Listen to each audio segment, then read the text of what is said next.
السلام عليكم ورحمة الله وبركاته. أعوذ بالله من الشيطان الرجيم. بسم الله الرحمن الرحيم. الحمد لله.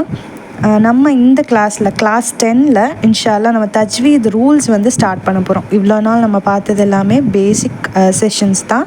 இன்றைக்கி இன்ஷால்லா நம்ம ரூல்ஸ்குள்ளே என்டர் பண்ண போகிறோம். ஸோ ரொம்ப சிம்பிளாக நம்ம ஸ்டார்ட் பண்ண போகிறோம். 2 டாபிக்ஸ் இன்றைக்கி டிஸ்கஸ் பண்ணுறோம். அதாவது தஃப்ஹீம் அண்ட் தர்கீக். தஃப்ஹீம் அப்படிங்கிறது வந்து கனமாக உச்சரிக்கக்கூடிய எழுத்துக்கள்னு சொல்லலாம், வல்லினமாக உச்சரிக்கக்கூடிய எழுத்துக்கள்னு சொல்லலாம் இன்ஷால்லா. நெக்ஸ்ட் வந்து தர்கீக் அப்படின்னா லேசாக உச்சரிப்பு பண்ணுறது, மெல்லினமாக உச்சரிப்பு பண்ணுறது, அவ்வளோதான் இன்ஷால்லா. இப்போ வந்து தஃப்ஹீம்லேருந்து நம்ம ஸ்டார்ட் பண்ணிடலாம். தஃப்ஹீம் அப்படின்னா கனமான உச்சரப்புடைய எழுத்துக்கள், இல்லைனா வல்லினமாக உச்சரிக்கக்கூடிய எழுத்துக்கள். இது ரெண்டுமா எந்த உங்களுக்கு வந்து ஈஸியாக புரிஞ்சுக்குமோ அந்த மாதிரி நீங்கள் எடுத்துக்கலாம். ஸோ இதோடைய லெட்டர்ஸ் எவ்வளோ அப்படின்னா, நம்ம அரபிக் ஆல்ஃபபெட்ஸில் 28 or 29 லெட்டர்ஸ் இருக்குது. அதில் வந்து 7 லெட்டர்ஸ். ஸோ அந்த 28 லெட்டர்ஸில் ஆல்ஃபபெட்ஸில் 7 லெட்டர்ஸ் மட்டும் தஃப்ஹீமுடைய லெட்டர்ஸ். அது என்னென்ன அப்படின்னா ஹா, ஸாத், லாத், கைன், தா, காஃப், வா. இதெல்லாம் தான் அந்த 7 லெட்டர்ஸ். இந்த 7 லெட்டர்ஸை ஈஸியாக புரிஞ்சுக்கணும், ஈஸியாக ஞாபகம் வச்சுக்கணும் அப்படின்னா அதுக்கு ஒரு ஷார்ட் ஒரு வேர்டாக நீங்கள் வந்து ஃபார்ம் பண்ணிக்கலாம். ஹஸலோகத்தின் கல் அப்படின்னு நீங்கள் வந்து ஞாபகம் வச்சுக்கலாம். ஸோ இது ஸ்க்ரீனில் பார்த்தீங்கன்னா உங்களுக்கு புரியும். அந்த ஹஸலோகத்தின் கல்ல ஹா இருக்கும், நெக்ஸ்ட் ஸ்வாத் இருக்கும், லா, கைன், தா, காஃப், லா. ஸோ இந்த மாதிரி இந்த வேர்ட் நீங்கள் வந்து இப்போ ஹஸலோகத்தின் கல் அப்படின்னா இது தஃப்ஹீமுடைய லெட்டர்ஸ் அப்படின்னு நம்ம ஞாபகம் வச்சுக்கலாம். ஸோ 7 லெட்டர்ஸ் இருக்குது. இந்த லெட்டர்ஸ் வந்து நீங்கள் மெமரைஸ் பண்ணிக்கோங்க. எல்லாத்தையும் அந்த ஷார்ட் ஃபார்ம் வேர்டை வந்து நீங்கள் மெமரைஸ் பண்ணிக்கலாம். ஸோ இந்த கனமான உச்சரிப்பக்கூடிய எழுத்துக்களை வந்து இஸ்திஅலா அப்படின்னு சொல்லுவாங்க. இந்த இஸ்திஅலா அப்படிங்கிறதுக்கான அர்த்தம் வந்து உயர்த்துதல் அப்படின்ற பொருள் வந்து கொடுக்கும். இந்த எழுத்துக்களை உச்சரிக்கும் போது நம்மளுடைய நாவை மேலே உயர்த்தி உச்சரிக்க வேண்டும். இந்த எழுத்துக்களை வந்து குர்ஆனில் வரும்போது நீங்கள் வல்லினமாக ஓதணும். அந்த மாதிரி சிம்பிளாக நீங்கள் ஞாபகம் வச்சுக்கலாம். இன்ஷால்லா எக்ஸாம்பிள் பார்க்கும்போது உங்களுக்கு நல்லா புரியும். ஸோ டோட்டலாக 7 எக்ஸாம்பிள்ஸ் வந்து இருக்குது. ஸோ ஃபர்ஸ்ட்லேருந்து பாருங்கள். ஹைருன், இங்கே வந்து ஹைருன் அப்படின்னு சொல்லக்கூடாது, ஹைருன். ஸோ இந்த இடத்துல நம்ம கொஞ்சம் இஸ்திஅலா பண்ணுறோம், உயர்த்துறோம். ஸோ அதுதான் வந்து இதுக்கான எக்ஸாம்பிள். நெக்ஸ்ட் சதுரக் அப்படின்னு சொல்லாமல் சதுரக். ضالا الغاشية طارق والقمر لن. ஸோ இந்த மாதிரி ப்ரொனவுன்ஸ் பண்ணுறது. ஸோ தஃப்ஹீம் அப்படின்னா ஒரு டைம் ரிவைஸ் பண்ணிடலாம். தஃப்ஹீம் அப்படிங்கிறது வந்து கனமாக உச்சரிக்கக்கூடியது, வல்லினமான எழுத்துக்கள், அவ்வளோதான். அதோடைய லெட்டர்ஸ் மொத்தம் 7 லெட்டர்ஸ் இருக்குது.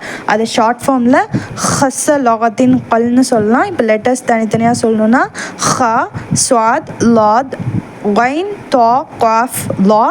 இதை வந்து இந்த குர்ஆனில் இந்த லெட்டர்ஸ்லாம் வந்துச்சுன்னா நம்ம இஸ்திஅலா பண்ணி ஓதணும், உயர்த்தி ஓதணும், வல்லினமாக ஓதணும், அவ்வளோதான். ஸோ இதுக்கான எக்ஸாம்பிள்ஸ் வந்து நீங்களே ரீட் பண்ணி இன்ஷால்லா குர்ஆன் எடுத்து வச்சு நீங்கள் இந்த டாபிக் வந்து எடுத்துகிட்டு ஒரு சில எக்ஸாம்பிள்ஸ் நீங்களே வந்து குர்ஆனில் இருந்து ஃபைண்ட் பண்ணி அதை வந்து நீங்கள் அத்தியாயமோட வசனம் எண்ணோட நீங்கள் வந்து உங்களோட நோட்ஸில் வந்து எடுத்துக்கிட்டிங்கன்னா ரொம்பவே யூஸ்ஃபுல்லாக இருக்கும். ஸோ எப்போ பார்த்தாலுமே இது வந்து தஃப்ஹீமுடைய லெட்டர்ஸ், அதுக்காக நம்ம எக்ஸாம்பிள்ஸ் எழுதியிருக்கோம். இந்த குர்ஆனுடைய எழுத்துக்கள் இடத்துல வந்து இந்தந்த லெட்டர்ஸ் வந்து இந்தந்த மாதிரி இருக்குது அப்படின்னா உங்களுக்கே வந்து ஞாபகம் இருக்கும். ஸோ நெக்ஸ்ட் நம்ம போகிறது வந்து தர்கீக் அப்படிங்கிறது வந்து லேசான உச்சரிப்புடைய எழுத்துக்கள். இதை வந்து நம்ம மெல்லினமாக ஓதணும். ஸோ இதோட லெட்டர்ஸ் என்னெல்லாம் அப்படின்னு பார்த்தீங்கன்னா, இந்த 28 அரபிக் ஆல்ஃபபெட்ஸில் அந்த 7 நம்ம பார்த்தோம் இல்லையா தஃப்ஹீம், அந்த 7 லெட்டர்ஸ் தவிர பேலன்ஸ் இருக்க எல்லா எழுத்துமே தர்கீக்குடைய எழுத்துக்கள் தான். ஸோ இதை நம்ம வந்து தனித்தனியாக பார்க்கணுங்கிறது இல்லை. அந்த ஹஸலோகத்தின் கல், இந்த 7 லெட்டர்ஸ் பார்த்தோம் இல்லையா, ஹா, ஸாத், லா, கைன், தா, காஃப், வா. இந்த லெட்டர்ஸ் தவிர பேலன்ஸ் இருக்க எல்லா அரபிக் லெட்டர்ஸுமே தர்கீக்குடைய லெட்டர்ஸ் தான். அதை நம்ம வந்து லேசாக உச்சரித்தா போதும். ஸோ இதை வந்து இந்த லேசான உச்சரிப்புடைய எழுத்துக்கள் வந்து இஸ்திஃபால் பண்ணணும் அப்படின்னு சொல்லுவாங்க. அதாவது நம்ம தாழ்த்து தான் ஓதணும், அதை உயர்த்தக்கூடாது, அவ்வளோதான். இதுதான் வந்து நம்மளோட தர்கீக்குடைய ரூல்ஸ். இந்த எழுத்துக்கள் உச்சரிக்கும் போது நம்ம இந்த நாவை கீழே தாழ்த்தி உச்சரிக்க வேண்டும். ஸோ அதற்கான எக்ஸாம்பிள்ஸ் வந்து பேலன்ஸ் இருக்க எல்லா லெட்டர்ஸும் தான் வந்து தர்க்கீக். ஆனால் ஒரு சில எக்ஸாம்பிள்ஸ் மட்டும் நம்ம பார்க்கலாம் இன்ஷா அல்லாஹ். 5 எக்ஸாம்பிள்ஸ் பார்க்கலாம். அல் பலத், தன்சீல், ஜன்னத், ஜைத்தூன், சீனின். ஸோ இந்த மாதிரி ரொம்ப கேஷுவலாக நீங்கள் ரிசைட் பண்ணுறது தான் தர்க்கீக். ஸோ இப்போ வந்து நம்ம இந்த கிளாஸ் 10ல் தஃப்ஹீம் அண்ட் தர்க்கீக் பார்த்தோம். தஃப்ஹீம்னா வல்லினமான எழுத்துக்கள், அதோடைய லெட்டர்ஸ் வந்து 7, ஹ, லாத், ஸ்வாத், ஒயின், தா, காஃப், லா. இதை வந்து ஷார்ட் ஃபார்மில் ஹஸ்ஸ லாகத்தின் கால்னு சொல்லுவாங்க. இது எந்த குரானில் எந்த இடங்களில் வந்தாலும் இதை நம்ம வல்லினமாக ஓதணும், அதாவது இஸ்திஅலா பண்ணி ஓதணும். நெக்ஸ்ட் வந்து நம்ம பார்த்தது தர்க்கீக் அல்ஃபபெட்ஸில் அந்த தஃப்ஹீமுடைய 7 லெட்டர்ஸ் தவிர வேறு எல்லா லெட்டர்ஸுமே தர்க்கீக்குடைய லெட்டர்ஸ் தான். அதை நம்ம வந்து மெல்லினமாக ஓதணும். நெக்ஸ்ட்டு நீங்கள் ஞாபகம் வச்சுக்கிறது வந்து அதை வந்து நம்ம லேசான உச்சரிப்போடைய எழுத்துக்கள் அப்படின்னு சொல்லி நீங்கள் ஞாபகம் வச்சுக்கலாம். அதை வந்து இஸ்திஃபால் பண்ணணும், அதாவது நம்ம தாழ்த்தி ஓதணும், உயர்த்தி ஓதக்கூடாது, தாழ்த்தி ஓதணும்.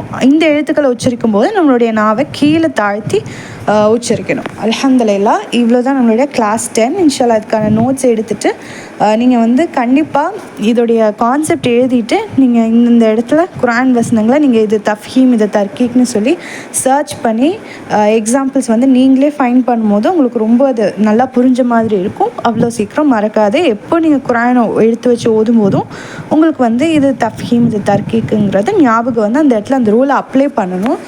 அல்ஹம்துலில்லாஹ், இந்த கிளாஸில் நம்ம வந்து தஃப்ஹீம் அண்ட் தர்க்கீக் வந்து இந்த டாபிக் வந்து நம்ம கம்ப்ளீட் பண்ணிட்டோம். இன்ஷா அல்லாஹ் இதுக்கப்புறம் ஒவ்வொரு சட்டமாக பார்க்கலாம். இது ரொம்ப ரொம்ப சிம்பிளான டாபிக் தான். அல்ஹம்துலில்லாஹ். அஸ்ஸலாமு அலைக்கும்.